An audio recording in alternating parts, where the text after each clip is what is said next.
Magnesium, aluminium देसी बोले छी आ पूछे लगते रहने तब जस्ता हम देख के बोल छी सोडियम कैल्शियम लोहा जिंक लोहा टीन लीड हाइड्रोजन टीन शीशा हाइड्रोजन का पर पारा था नहीं सोना प्लेट पारा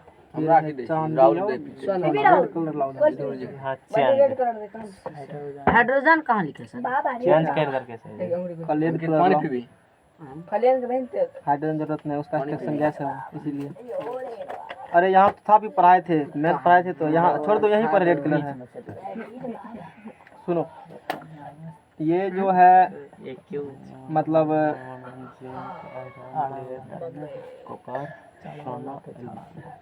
किस धातु का निष्कर्षण कैसे किया जाता है। जो सक्रियता श्रेणी है, इसमें जो एक्टिव धातु है, धातु को कैटेगरी में 3 प्रकार से क्लासीफाई किया गया। हाई एक्टिव धातु ये है, मिडिल एक्टिव धातु ये है, लो एक्टिव धातु ये है। ये बहुत अधिक सक्रिय है, ये थोड़ा सा कम, ये उससे भी कम है। तो किसका मतलब किस प्रकार से हम लोग निष्कर्षण करेंगे उसी बारे में बता रहे हैं। तो ये जो पोटासियम से लेकर के एल्युमिनियम गैस हाइड्रोजन है, इसे उसने लिखे हैं। हाइड्रोजन का निष्कर्षण दूसरे तरीके से किया जाता है। तो यहाँ से देखो, इसका इलेक्ट्रोलाइसिस विद्युत अपघटन करके हम लोग काम करते हैं। इसका जो निष्कर्षण किया जाता है उसमें हम लोग क्या करते हैं, इलेक्ट्रोलाइसिस ऑब्जेक्टिव में काम आएगा। इसका हम लोग विद्युत अपघटन कर करके काम करते हैं, ठीक है ना। उसके बाद ये जो हो गया, जस्ता से लेकर के हिला मत, कुर्सी का हिलाते हो, जस्ता से लेकर के कॉपर सर एक और चीज टच नहीं किए हैं सर, हमें नहीं लेबै छी कॉपर तक। इसका कहा जाता है कार्बन के उपयोग से अपचयन। कार्बन के उपयोग से अपचयन से इस प्रकार से करेंगे। और ये प्राकृतिक अवस्था में ही मिलती है, मुक्त अवस्था से दोनों मिलती है। ये प्राकृतिक अवस्था में उपस्थिति, इसका भी एक्सट्रैक्शन किया जाता है। लेकिन ये प्राकृतिक अवस्था में भी पहले से भी बहुत जगह नहीं कहता सोना का खान थे, सोने हैं, राजा महाराजा बनाया हुआ है। तो पहाड़ से भी एक्सट्रैक्शन कर करके वहाँ से भी कई जगह सोना सब मिला जाता है, उससे सोना निकलता है। अभी तो लेकिन सर खाद्यान्न इस अभी अथी नहीं निकलता है, मतलब ये अथी इस खनिज के रूप में निकलता। हाँ निकलता है, निकाला जाता है, सोना निकाला जाता है ना। जैसे कोयला निकालता है तब बंटी चल जाते वैसे थोड़े मिलेगा, वैसे मिल रहा खाद्यान्न। मतलब तुम बहुत अधिक, अब कहीं कहीं सब जगह नहीं मिलेगा, जनरली पहाड़ से निकलता है। तो जिसमें पहाड़ में गोल्ड का, उसमें मान लो कुछ इस प्रकार का अंश है, तो मशीन में 2 क्रशर से चूर करो, उसका अलग विधि है निकालने का। और पढ़ना नहीं पढ़ना तुम लोग का है, मतलब उस प्रकार से मेथड है। हाँ, तो उस प्रकार से मेथड है, बहुत मेहनत करेगा ना, बड़का ढेरी के अथी करेगा तो इतना छोटा टुकड़ा मिलेगा। सर बहुत जगह पानी में भी रहता है। हाँ, तो सब प्रोसेस निकालने का अपना हम लोग को नहीं जानना, सिर्फ डिस्कवरी पे देखे थे। हाँ, वहाँ बताएगा। इतना ही सिर्फ जानना है कि एक्टिव सीरीज जो सक्रियता श्रेणी है, ये जो सीरीज बनाए हो ना, सक्रियता श्रेणी एवं संबंध, तो ये सक्रियता श्रेणी का जो है किस धातु का कैसे निष्कर्षण किया जाता है उसी बारे में हम बताए हैं। पोटासियम से लेकर के एल्युमिनियम तक का जो हाई एक्टिव धातु है उसको विद्युत अपघटन करते हैं हम लोग। 1 नंबर क्वेश्चन पूछेगा इससे। फिर जो मध्य में से स्थित है धातु, जस्ता से लेकर कॉपर तक, वो कार्बन के उपयोग से, कल बोले थे कार्बन हाइड्रोजन ऑक्सीजन से हम लोग कुछ करते हैं, कल लिखाए थे, याद है, था इस प्रकार का फैक्ट्स। तो वहाँ से इसका निष्कर्षण किया जाता है। ये प्राकृतिक अवस्था में उपस्थिति है, वहाँ से हम ले लेते हैं जनरली, ये ठीक है ऑब्जेक्टिव के लिए। अब देखो, अयस्क को शुद्ध करते हो ना, अयस्क से हेडिंग जो है वो जो कल क्वेश्चन में हम देखा था, अयस्क से धातु निष्कर्षण, अयस्क से धातु निष्कर्षण में प्रयुक्त चरण। वैसे तो कल हम लोग चरण डिस्कस कर चुके हैं, एनसीईआरटी का चरण है तो ये भी जानना जरूरी है। 4 चरण में कल किए थे। पहले कंसंट्रेशन किए थे मोटा मोटी, तो उसके बाद निस्तापन या जारण roasting, reduction of metal oxide किए थे, और लास्ट में प्यूरिफाई कर दिए। सारे स्टेप पता है ना?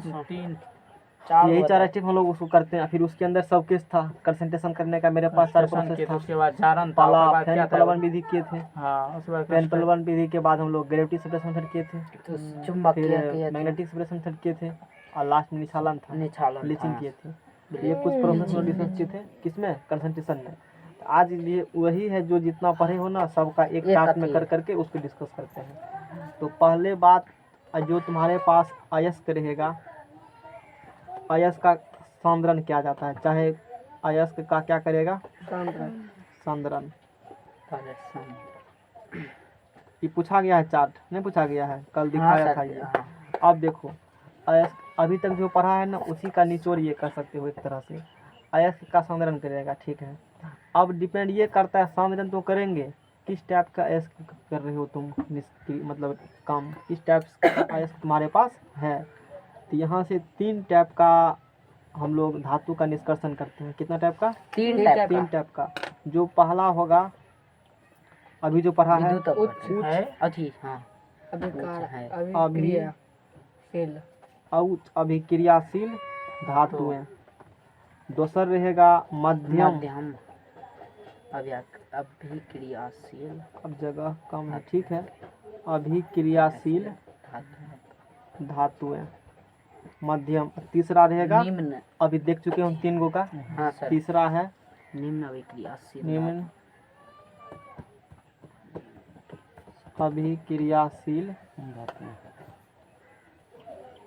अब देखो जैसे अभी बताए, यदि तुम्हारे पास उच्च अभिक्रियाशील धातु है, कौन धातु है, उच्च अभिक्रियाशील धातु है, तो इसको गलित धातु का विद्युत अपघटन, ये जो अभी पढ़े हैं, ये उच्च अभिक्रियाशील धातु था, इसका क्या विद्युत अपघटन करते हो, तो विद्युत अपघटन करने का मतलब उससे करंट पास कराएंगे। वो तब होगा जब रहेगा गलित अवस्था में, लिक्विड फॉर्म में रहेगा तभी ना, गलल पतल थोड़ा सा करंट पास करेगा जी। सॉलिड स्टेट में रहेगा थोड़े करंट पास करेगा ना, तो उसको हम लोग गलित अवस्था, गलित धातु का विद्युत अपघटन किया जाता है। गलित धातु का विद्युत अपघटन, समझ में आ रहा है सबको, अपघटन। इसमें 2 बात है, इसमें क्या है, तो जैसे कल पढ़ा था लोहा, सल्फाइड अयस्क, कार्बोनेट अयस्क, इस प्रकार से पढ़ा था ना। तो मध्यम अभिक्रियाशील धातु में जो अभी देखा है, जस्ता, लोहा, लेड, कॉपर, इसमें 2 प्रकार का अयस्क तुमको मिलता है। जनरली हम लोग 2 प्रकार का हम लोग पढ़े थे। एक पढ़े थे कार्बोनेट अयस्क, एक क्या पढ़े थे, कार्बोनेट अयस्क, और दूसर क्या पढ़े थे, यानी कि मध्यम अभिक्रियाशील धातु में 2 प्रकार का अयस्क आता है। एक आता है कार्बोनेट अयस्क, एक होता है सल्फाइड अयस्क। कौन अयस्क बोलो, सल्फाइड अयस्क, सल्फाइड अयस्क, समझ में आ गया ना। अच्छा, तो यदि सल्फाइड अयस्क, कार्बोनेट अयस्क आएगा, तो निस्तापन के परिभाषा में पढ़ाए थे कि निस्तापन में बताए थे कि निस्तापन प्रायः कार्बोनेट अयस्क का ही किया जाता है, बताए थे ना।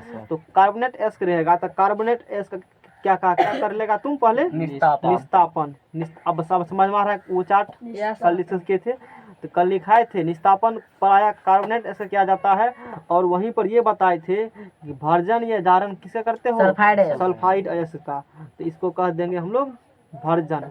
तो या तो निस्तापन या तो भर्जन करो, नहीं दोनों में से कौन क्या करेगा ना। अब मध्यम अभिक्रियाशील धातु में 2 धातु आता है, एगो कार्बोनेट अयस्क का आएगा, एगो सल्फाइड अयस्क का आएगा। यदि कार्बोनेट अयस्क का है तो निस्तापन कर दो, और यदि सल्फाइड अयस्क का है तो भर्जन कर दो। जब इतना प्रोसेस हो जाएगा, ये दोनों जब खत्म हो जाएगा, तब क्या करेंगे, ये दोनों खत्म होने के बाद, यहाँ के बाद 2 बटा, इसीलिए कि 2 प्रकार के तुम्हारे पास अयस्क है, एक कार्बोनेट अयस्क है, एक सल्फाइड अयस्क है। ये रहेगा तो निस्तापन, ये रहेगा तो भर्जन। ये जब पूरा प्रोसेस हो जाएगा, कौन क्या होगा, ये होगा तो ये होगा, ये होगा तो ये होगा, ये नहीं बुझना, ये रहेगा दोनों रहेगा, ऐसा कुछ नहीं है। ये हो जाएगा, तब तुमको निस्तापन या भर्जन के बाद कल पढ़ाए थे धातु का क्या मिलता है जी, ऑक्साइड। पहले नहीं था, लेकिन अब ऑक्सीजन उसमें आ चुका है, याद करो कल का क्लास आता है ना। तो धातु का ऑक्साइड मिलेगा, यहाँ से थिन पर का ना, धातु का ऑक्साइड है ना। धातु के ऑक्साइड का धातु में अपचयन कर देते हैं, कार्बन या इस प्रकार कुछ इसमें मिला करके क्या कर देते हो, कल बताए थे ना। धातु का क्या करते हो, अपचयन। कल वाला थीन है, करते हैं, लाओ तो अच्छा ठीक है, ध्यान आ रहा है ना, सिर्फ इतना ही हाँ ध्यान आ सर। रहा है तो हो गया। हाँ सर। ऑक्साइड मिला था, उसके बाद क्या किए थे हम लोग, ऑक्सीडेशन नहीं किए थे, हाँ सर, ऑक्सीजन करेंगे। कार्बन मिला ऑक्सीजन के बाद धातु का क्या कर देंगे हम लोग, शोधन, प्यूरिफाई, प्यूरिफाई। धातु का प्यूरिफाई। शोधन प्यूरिफाई कर दो। तो ये तो हो गया मध्यम श्रेणी का। और यदि निम्न श्रेणी का रहेगा तो निम्न अभिक्रियाशील धातु जो नीचा में देख रहे हो, ये तुमको हो गया, इसमें सल्फाइड एस आता है, इसमें भी आता है। तो सल्फाइड एस में दो प्रकार का, एगो जिसमें हाई एक्टिव वाला धातु होगा, तो वो हाई में मतलब मीडियम वाला सल्फाइड एस होगा। तो यदि मीडियम वाला सल्फाइड एस का तो उसमें जस्ता लोहा सब होगा, तो उसको इस प्रोसेस से कर देंगे। और यदि सल्फाइड एस कम सक्रियशील, कम अभिक्रियाशील धातु में सल्फाइड एस के है, जो नीचा में है, सोना हो गया, चांदी हो गया, ये सब निम्न अभिक्रियाशील धातु है। और यदि इसका सल्फाइड अयस्क है, यदि इसका सल्फाइड अयस्क है, सल्फाइड अयस्क, तो इसका भी प्रोसेस है। इसका सल्फाइड अयस्क होगा, इसका क्या करेंगे हम लोग, सीधा सल्फाइड अयस्क का वर्जन। यहाँ भी सल्फाइड अयस्क क्या किए थे, वर्जन। और वर्जन जब हो जाएगा, भजन गीत गा लेगा, तो क्या मिलेगा तुमको भजन के बाद, धातु। और उसके बाद परिष्करण यानी कि प्यूरिफाई कर दो। यही कुछ प्रोसेस है, ध्यान रखना बस, ये चलन है। इस प्रकार से पूछ देगा नहीं धातु का संधारण करते हैं। अयस्क से धातु निष्कर्षण। पूरे रखना होगा ना सर दिमाग। कुछ थोड़े इसमें है। अयस्क रहेगा, अयस्क का संधारण करेंगे, इसमें से अयस्क का संधारण करेगा तो पहले देखेगा धातु किस प्रकार का है, क्योंकि सब अलग अलग धातु में अलग अलग रूल लागू होगा। हाँ सर। यदि उच्च अभिक्रियाशील धातु है तो गलित अवस्था में विद्युत अपघटन कर देंगे, इलेक्ट्रोलाइसिस कर देंगे। यदि मध्यम अभिक्रियाशील धातु है तो मध्यम में दो प्रकार का आएगा, एगो कार्बोनेट, एगो सल्फाइड। कार्बोनेट होगा तो निस्तापन करो, सल्फाइड होगा तो वर्जन करो। ये जब प्रोसेस हो जाएगा तो धातु का ऑक्साइड मिलेगा, तो उसका अपचयन करके शोध कर लो, हो गया, प्यूरिफाई कर दो, बात खत्म है। निम्न अभिक्रियाशील धातु यदि मिला है तो उसका सल्फाइड एस, निम्न अभिक्रियाशील धातु में कौन एस आता है, सल्फाइड एस, वर्जन कर लो, धातु मिलेगा, उसका परिश्रम प्यूरिफाई कर दो, काम हो गया। लाओ अगला पेज। नहीं इतना ही है उसमें, शुद्ध धा, अच्छा गलित बात शुद्ध ये करेगा ना, तो नहीं बोले थे एनोड पे मिलता है, कैथोड पे मिलता है, देखो कल करो, कल का क्लास याद करो। हाँ एनोड सर, पे एनोड पर फलना कैथोड, फलना नहीं बोला था मैंने, कल बोला था। तो यहाँ एनोड पर धातु और गैस निकलता है। कल नहीं बोले थे हाँ जी। सर, बताए तो थे। फिर तो कल जब तक नहीं पढ़ता, अब तुम बताओ क्या टेबल समझ में आता, इसीलिए कल नहीं बताए थे, ये लास्ट में बताते हैं। बोले तो कल डिस्कस कर देंगे कुछ। अब बस पता चल गया, इसीलिए अब समझ में आ गया होगा, नहीं तो पहले कर देते तो पता नहीं चलता तुमको। अब लग रहा ये तो खैर पढ़ाया हुआ ही टॉपिक है मेरा। अब चलो, अब बस आज कंप्लीट ही हो जाएगा चैप्टर तुम लोग का, है ना। अब यहाँ से एक छोटा सा हेडिंग क्या आता है, जो मतलब पढ़ ही लिए हो तुम अभी, है ना। ये आज लास्ट क्लास है हाँ तो तब सर जी फेयर करें तो पता चाहिए थे। पहले में आज कर दे चटना चैप्टर। ना सर, ऐसे नहीं कीजिए सर। अच्छा आज टिक कर दीजिए, आज शुभ दिन है सर। बेसी केमिस्ट्री करते हमरो भेल छै तो कोन ऐसे गड़ा से बेसी हम कहने छी ले राहुलबा किया कहे हमरा में ही रहे राहुल फोटो रहे खिंचल पता छ बढ़िया राहुल फोटो रहे खिंचल सक्रियता की लगलो श्रेणी ते छे थोड़ा छोड़े श्रेणी के नहीं करेंगे शुरू, माध्यम में कनी वो सर लिख दीजिए नाम, आज शुभ दिन है। माध्यम में स्थित ना तो बहुत शुरुए करे मारे थे नाम लिख देते सर। धातु का सैन के नहीं करे छै संचन भी चौमिनो पे अच्छा अभी तुम पढ़ा था जो सकरता श्रेणी के धातु रहेगा मध्य में स्थित, उसका कैसे निष्कर्षण किया जाता है, वो पेज रखो यहाँ पर। तो पहले वाला पेज पढ़ा था, निकालो एक बाबू रखो ना रे, एक पन्ना लॉन्ग पढ़ा देते हैं। अब देखो सकरता श्रेणी के किस में धातु होगा स्थित, मध्य में।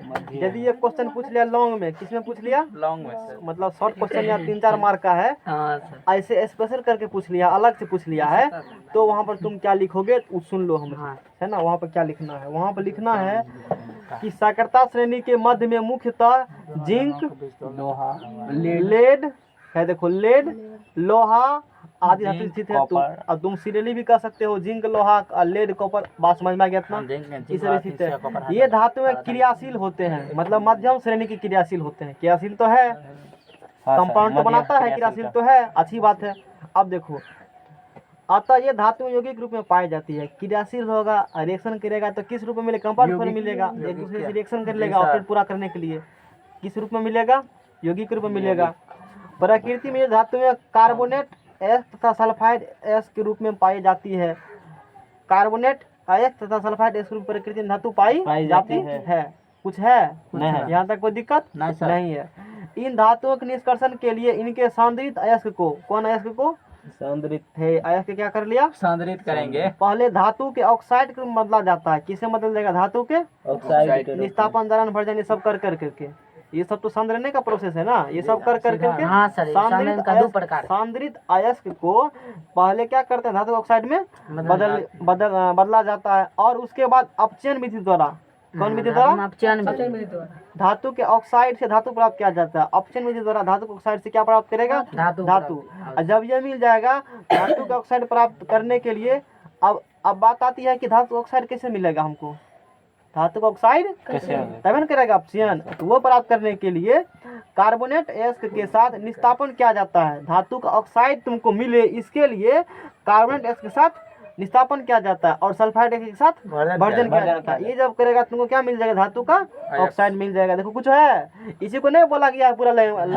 उसी चीज को बना इतना को हाँ, निस्तापन में अयस्क को अब ये बात और पेज बढ़ाना है तो बोलेंगे निस्तापन में अयस्क को हवा की अनुपस्थिति में गर्म किया जाता है और भर्जन में अयस्क को हवा की उपस्थिति में गर्म किया जाता है। नहीं है कले वाला सब, ये पेज कुछ है, इसी को लिख दो। हो गया खत्म सर, हो गया ना, देखते हैं शायद थोड़ा सा होगा, शायद हो ही गया है खत्म। जिंक कार्बोनेट जिंक पढ़ाइए दिए, नहीं है खत्म हो चैप्टर हो ओ बाबू खत्म। ऐसा कर दीजिए ना, खाली नाम लिख दीजिए। अब परम तैयार के दिन साइन के दिन शादी हमारा हो गया खत्म सर। हिस्ट्री पढ़ा तोरा के सर जी एगो टॉपिक ए सर 5 बज गया सर, ना सर जी स्टार्ट कर दीजिए सर।